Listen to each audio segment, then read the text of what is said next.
power control isn't, basically the ECU isn't working, so it was full power, no traction control, and I just came out of turn 4 and started getting on the throttle and it high-sided me, and something probably if I'd been riding the bike the last, couple months, never would have done, but I made a, silly mistake and something I wasn't really aware of, and it wasn't really anybody's fault, but, it threw me down and separated my shoulder really bad and kind of banged my wrist up, but, now we got to start from scratch, and it looks, I don't know the recovery exactly, I got to see my doctor, but it can be 3 to 5 weeks or something like that, so we just got to see, but, it's a little bit of pain, but it's more, I'm upset for all the people that have been behind me, Ducati, the fans, family, friends, everything that, kind of, I feel like I let down, but, we got to come back and keep pushing and like I said, start from scratch again, but that's the way it is, and it's not been an easy year. I think you surprised enough people anyway, even Friday mornings, the morning session, because you went out quite fast. It's exactly what you said, and riding these MotoGP bikes is not the easiest things at the best of times, especially when you've been off.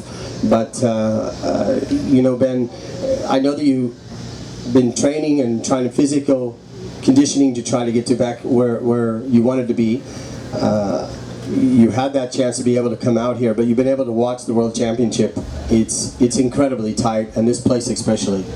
Yeah, for sure. I mean, this is a really physical track to come back to, but what a lot of people don't understand is even when you're training, you're 100%.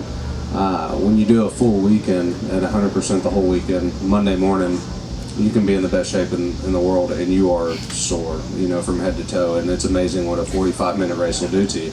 A lot of people don't understand that, and when you're coming back, and even if you're 100%, but you haven't been riding for a few months, it really takes your toll on you. I woke up this morning and I was already sore, but what happened today was just one of the smallest mistakes, and something that just couldn't happen. But it's at this level, it's really, really hard, and one little mistake can cost you, and that's exactly what happened today.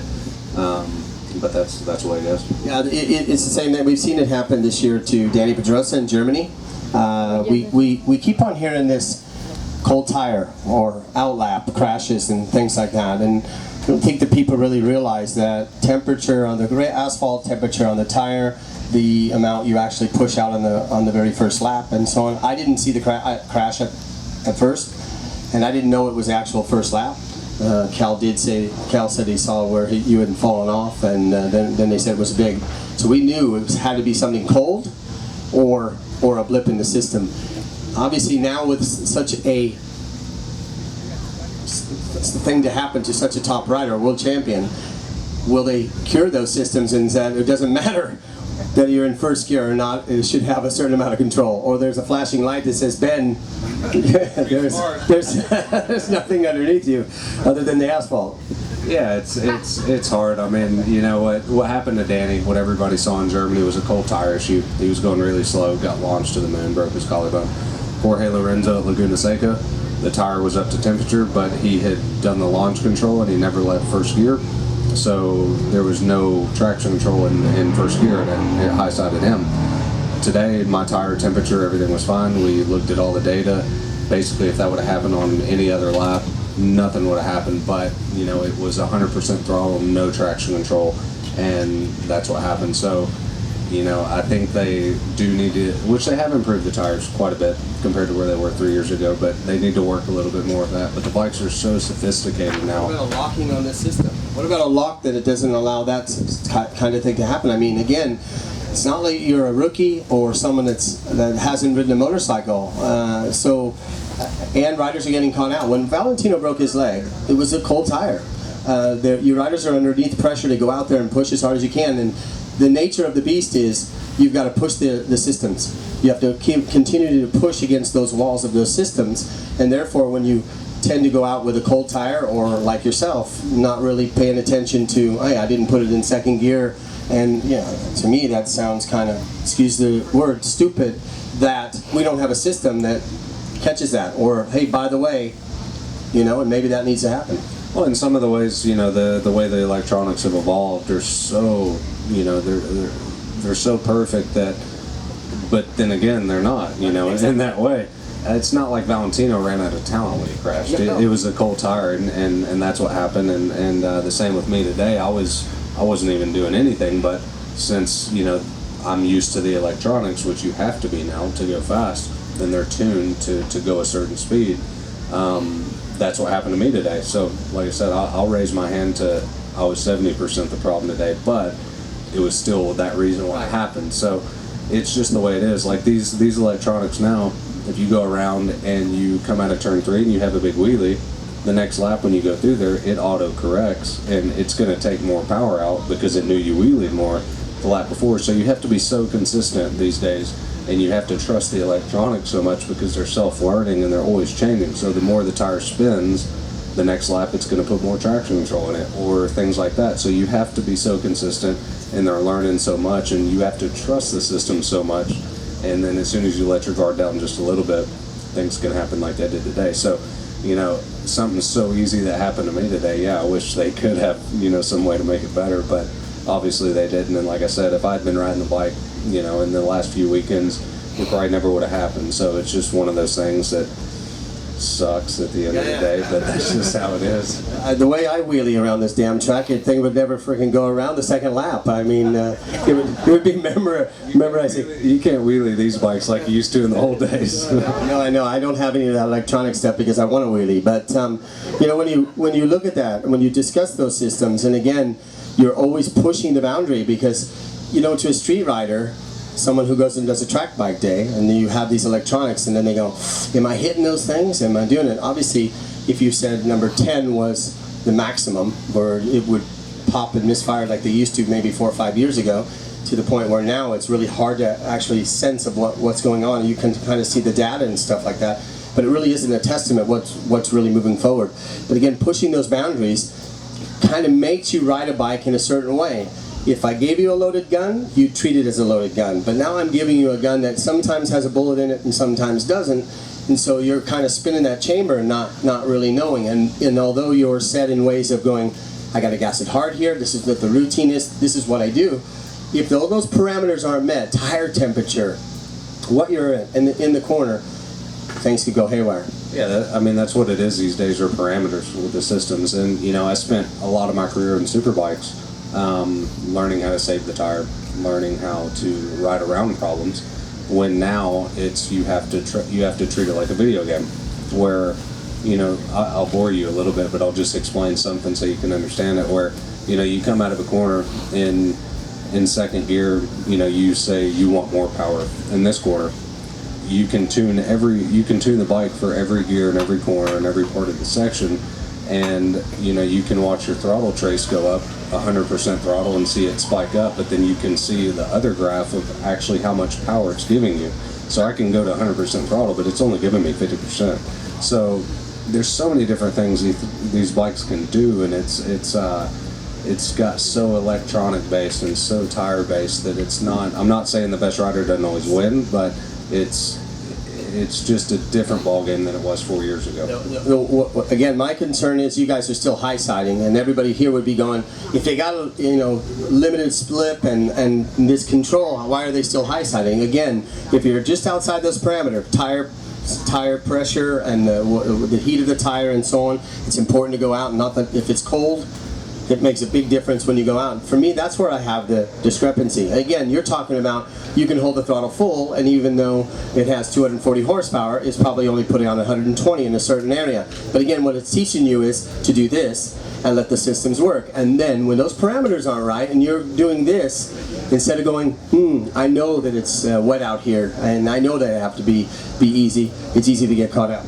Yeah, that's when you do see us high side now. They're big high sides, and there's not really a high side that you see us saving a lot of the times, because back in the day when you start to slide it, you feel it, you roll around, you play with it, and you keep it at that right the tire speed to keep it spinning at the correct pace. Where now, once you open the throttle 10 to 15%, then you just open it, and you're so used to it taking control, and it works for you, and it kind of does your job. Where if it's a little bit off or something and it's like turned off, you're just thinking that, and you're working on lean angle to get it to work the best way. And if it doesn't work the right way, when it spins, they have 260 odd horsepower. it takes off at such a rate, you're never going to catch up to it. And the tires have so much grip that when they grip, it's going to throw you to the moon. So it's there's a bunch of catch-22s with the whole thing. The things are so sophisticated. I like the old school way better because that's still how I kind of ride. I don't think anybody here is bored with what you just said in terms of what it takes to ride a MotoGP bike and how that all is. But we talked a little bit about Marc Marquez. We talked about he's leading this championship, and obviously there's a possibility of winning it his first year going at it. But you are that rider, obviously, that won in the World Superbike your first year. Yeah, but would you still guys like to see, guys coming out of the corners with smoke coming off the tire? That's the old school ride, and that's how I like to ride. But these things, they just don't let you do it anymore. But that doesn't take anything away from how talented somebody like Lorenzo or Marquez is. Marquez is something that only comes along every 15 years, and he's doing an amazing job. But and honestly, the way he rides, he would still be the best on the old school technology. But I think it would still be a better show for everybody, and I would enjoy it much more, and I think everybody else would too. Don't take yourself out of this thing, because you did this in your first year of World Superbike, and not knowing. I mean, obviously you probably saw a few PlayStation games and did a few laps on your bicycle, but it's a testament to talent is talent, and when you put on a good package and a good team, such as you did in World Superbike, you were able to do that. Yeah, I mean, it is all about the package in MotoGP. There's a lot of riders that can be on the podium every weekend or in the top 5 every weekend that are finishing 8th or 9th. Look at Dovizioso. I mean, he was on the podium last year 6 or 7 times, where now he's 30, 40 seconds, every weekend. So it is all about the package, similar to F1, but hopefully we can fix that in the future. And I don't really think it's manufacturer based. I think it's more tire based and stuff like that. But that is the problem, and that's for the manufacturers to work out. But for closer racing, I think we need to see a change with that. But that's not up to me to make the decision. But I would say you bring a tire, you lower it like World Superbike. Every bike can reach the tire limit. That's why you see all the bikes really close. So if they brought the Bridgestone's peak performance 30% down, all the bikes could reach that, then we'd see a great race. But when they're at this level and 1 or 2 bikes can only get there, then it's not even a race anymore. So it's so much just based around tires now. Technology. Listen, Ben, I don't want to keep you too long. I know you have a few posters. I don't know if there's time for you, if you want to sign a couple, or maybe you don't have. He's left-handed, so I am as well. So I can actually sign for you if you'd like. But listen, it's really, again, when Hilton Beatty from Parts Europe said that you were going to be here, it's really appreciation, because I also know that I saw you in the garage supporting the team, supporting the brand, and we wish you obviously the best of luck. I want to say thanks to everybody. I mean, for coming out, and not just even if you weren't here for me. I mean, it's not a big deal. I mean, I just want to say thanks to everybody in general, and this is part of it. It's I could have been on a flight back tonight, but I want to be at the race tomorrow. I want to be with the team and see everybody actually watch qualifying too from the grandstands and turn 9 today. So I was out there just being a spectator, watching everything, and it's crazy, huh? Yeah, it is, and you watch everybody, and I was explaining, okay, this guy just warmed up his tire, he's going full gas right now, it's qualifying, this is how it works, and just being able to be here and see everything, it's obviously I want to be a part of it, but I'm going to stay here and represent Ducati and Parts Unlimited, everybody that I ride for, and just hopefully I can be back as soon as possible and be back where we need to be. Ben, thank you very much, and obviously thank you so much for coming up on stage yesterday with Valentina for Riders for Health.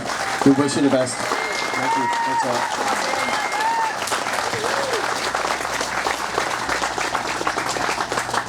So it's always, as you see, it's always good to hear, and it's funny because someone like Ben thinks he's boring you guys by telling you a certain way of the way the bikes work and the characters work and so on and so forth. The problem is, I talk